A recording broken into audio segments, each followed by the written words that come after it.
श्री नरसिंह जयंतीच्या सगळ्यांना भरपूर शुभेच्छा. नरसिंह अवतार महाविष्णूंचा चौथा उग्र अवतार.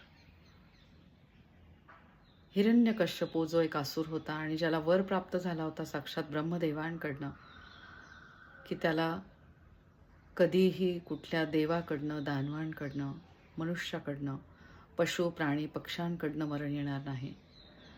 सकाळी नाही, रात्री नाही, त्याचबरोबर कुठल्या अस्त्राने नाही, शस्त्राने नाही.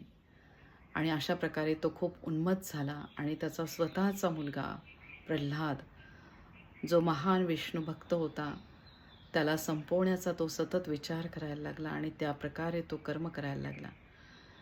त्याच्या कर्मांचा घडा भरल्यानंतर देवांच्या विनंतीवरून महाविष्णूंनी हा अवतार घेतला, ज्याच्यामध्ये त्यांचे डोके सिंहाचे होते आणि बाकी शरीर त्यांचे मनुष्यरूपी होते. अशा ह्या अवतारामध्ये त्यांनी संध्याकाळी, म्हणजे तेव्हा दिवस नव्हता, रात्र नव्हती, संध्याकाळी उंबरठ्यावर त्यांनी स्वतःच्या मांडीवर हिरण्यकश्यपू याला घेऊन त्यांच्या नरसिंह अवतारामधील नखांनी त्यांनी त्याचे पोट फाडले आणि त्याचा वध केला. असा हा नरसिंह अवतार. तर नक्की आज तुम्ही रेकीचं ध्यान करा. रेकी साधकांनी आज रेकीचे ध्यान करायचे आहे. जास्तीत जास्त बीजमंत्र रम म्हणून आणि श्री विष्णूंचा मंत्र उच्चार करून. श्री विष्णूंचे आशीर्वाद सगळ्यांना मिळू दे आणि सगळ्यांचं कल्याण होऊ दे, ही माझी मनापासून इच्छा. वैश्विक शक्ती ही शिवरूपी वैश्विक शक्ती आहे.